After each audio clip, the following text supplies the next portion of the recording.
Good morning student, how are you. हम पढ़े थे यूनिट नंबर 3, ठीक है, चैप्टर 3। तो उसमें हमने अब सारे एडजस्टमेंट कंप्लीट हो चुके हैं। जो भी एडजस्टमेंट थे वो सारे हमने पढ़ लिए। लास्ट वीडियो में हमने पढ़ा था अगर बीच में, ठीक है, अकाउंटिंग पीरियड के बीच में कोई पार्टनर रिटायर या डेथ होता है तो उस समय हमको कौन कौन से एडजस्ट करने और कैसे कैलकुलेशन करनी है उनकी।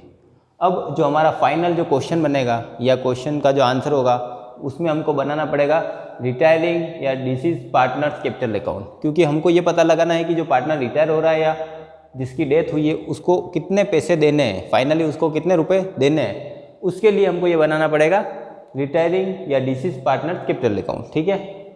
तो ये फॉर्मेट है, ठीक है, format of retire and disease partner capital account. इसमें सबसे पहले हमको लिखना है बाय बैलेंस बीडी, ठीक है। बाय बैलेंस बीडी जो कैपिटल अकाउंट के बैलेंस में है, कैपिटल अकाउंट का बैलेंस जो पिछले साल का है या बैलेंस शीट में जो है वो हमको यहाँ लिखना है। बैलेंस शीट में कैपिटल अकाउंट का बैलेंस होगा तो रिटायर होने वाले पार्टनर का जो बैलेंस है वो हमने यहाँ लिख दिया सबसे पहले।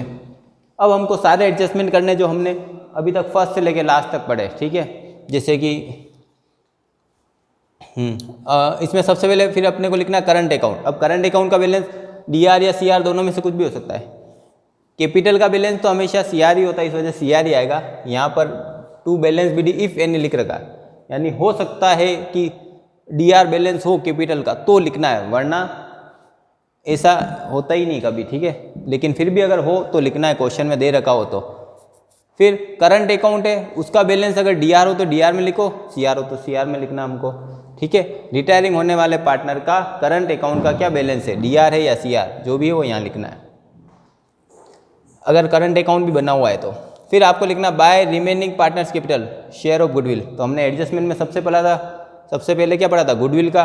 तो आपको यहाँ लिखना है रिमेनिंग पार्टनर्स कैपिटल अकाउंट।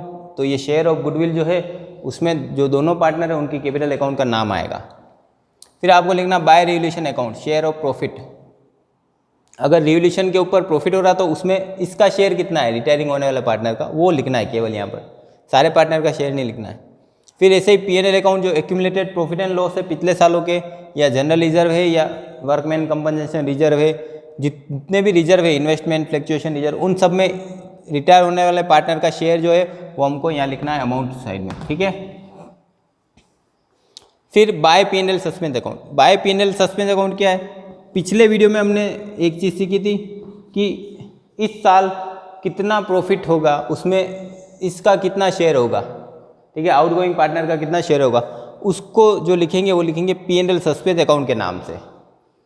जो इस साल प्रॉफिट, जो हम इस साल का जो प्रॉफिट हमको पता नहीं कितना हुआ है, लेकिन फिर भी हम उसमें से उसको शेयर देंगे आउटगोइंग पार्टनर को, उस शेयर के लिए लिखा जाएगा PNL suspense account. Current year profit में जो इसका शेयर है वो, ठीक है।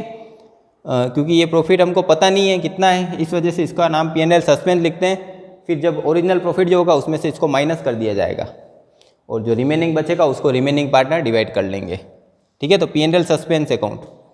फिर अगला है इंटरेस्ट ऑन कैपिटल, कोई कन्फ्यूजन नहीं, इंटरेस्ट ऑन कैपिटल।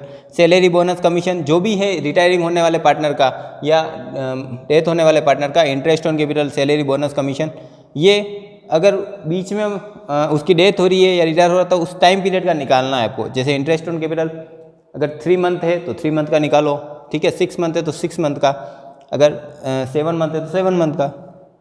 फिर अगला है सेल्फ लाइफ पॉलिसी। अगर रिटायर या डेथ होने वाले पार्टनर खुद की इंडिविजुअल पॉलिसी है तो उसमें उसका शेयर कितना है वो लिखना है। और जो रिमेनिंग पार्टनर्स कैपिटल अकाउंट, यानी कि जो रिमेनिंग पार्टनर है उनकी सरेंडर वैल्यू में उसका कितना शेयर है वो नीचे अलग से आएगा रिमेनिंग पार्टनर्स कैपिटल अकाउंट के नाम से, ठीक है।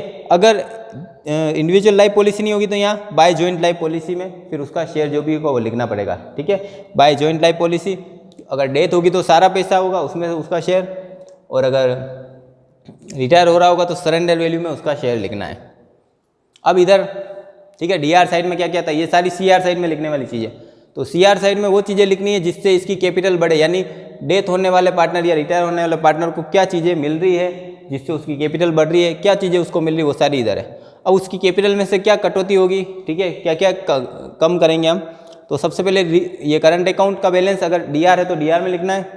फिर रिवोल्यूशन शेयर इन लॉस, अगर रिवोल्यूशन के ऊपर लॉस होता है तो उसमें उसका शेयर कितना है वो लिखना है। फिर पीएनएल अकाउंट डीआर बैलेंस, जैसे यहाँ P&L अकाउंट और जनरल लीजर लिखा, अगर उसका DR बैलेंस है यानी बैलेंस शीट में एसेट साइड है तो वो आपको यहाँ पर डिवाइड करना है, और इसमें जो रिटायर होने वाले पार्टनर का शेयर है वो हमको यहाँ लिखना है।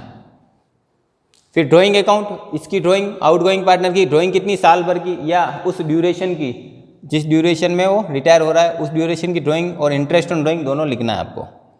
P&L सस्पेंस अकाउंट, अगर इस साल लॉस हो रहा है तो लॉस कैसे होगा, इस साल का क्या हो रहा है हमको पता नहीं, लेकिन अगर हम पिछले साल के बेस पर प्रॉफिट पता लगाते हैं तो अगर लास्ट ईयर लॉस हुआ है तो इस साल भी हमको ये मानना पड़ेगा कि लॉस हो रहा है, ठीक है। तो उसमें फिर उसका शेयर जो भी होगा वो यहाँ लिखना है।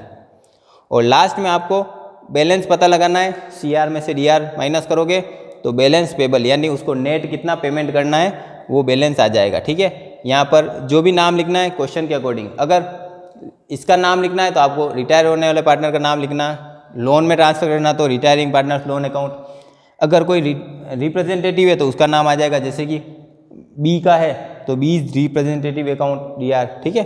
इस टाइप पे यहाँ पर नाम आ जाएंगे, ठीक है। तो ये है partners outgoing partners capital account का फॉर्मेट। इसी को यूज़ करते हुए क्वेश्चन सोल्व करना है, ठीक है हमको, क्योंकि अगर हमें केवल ये अमाउंट कैलकुलेट करनी है तो हमको सारे पार्टनर का अकाउंट नहीं बनाना है, केवल इसी का बनाना है और कैलकुलेट करनी है, ठीक है। तो अब जो है इसका सारा थ्योरी मैटर जो है ख़त्म हो चुका है, अब हम न्यूमेरिकल करेंगे, वो हम करेंगे नेक्स्ट वीडियो से। तब तक के लिए थैंक यू वेरी मच।